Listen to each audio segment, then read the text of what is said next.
তো হ্যাঁ, আসসালামু আলাইকুম গাইস, কেমন আছেন সবাই? আশা করছি সবাই ভালো আছেন। তো দেওয়ালির বন্ধ হয়ে গেছে, কাজ কাম নাই, তো আমি আর মনা ঘুরতে যাচ্ছি আমাদের 3.5 লক্ষ টাকার R15 নিয়ে। তারপরে যাইতে থাকলাম, তারপরে দেখলাম এখানে ট্রাফিক জ্যাম। তো ফাইনালি আমাদের ট্রাফিক জ্যাম শেষ, তারপরে রওনা করলাম আবার মাঙ্গালম বাজারে ঘুরতে যাবো।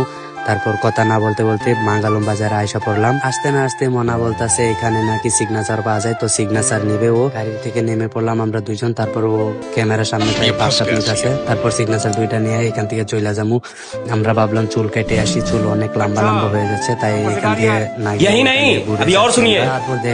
তারপর দেখেন গাইস তামিলনাড়ু পানি জমে গেছে কিরকম, রাস্তায় বৃষ্টি হয়ে।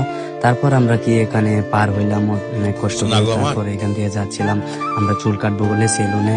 তারপর আর কি ফাইনালি সেলুনে আইসা পড়ছে, সেলুনে আইসা চুল টুল কাটবো আর কি। দুইজনে চলে গেলাম সেলুনে, তারপর একটু বাপ নিলাম আমি। দেখেন তারপরে এটা কি ওদের হাতে, আসলে এটা দিয়ে কান সেট করবো আমি। তারপর তারা দেখেন কোন কানে দিবে ওটা বলছিল। তারপর আমি অনেক ভয় পাচ্ছিলাম কি জানি হয়ে যায়।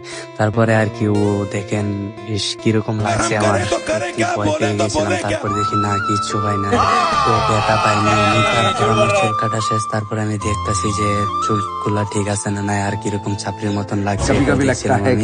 ওইখান দিয়ে মনা চুল কাটিং করছে, ওইখানে দেখেন পিছিয়ে ও বসে আছে। তারপর আর কি আমি দেখলাম, একটু আমার কাছে ভালোই লাগছে। তো টাটা বাই বাই, আজকের ব্লগ এই পর্যন্তই।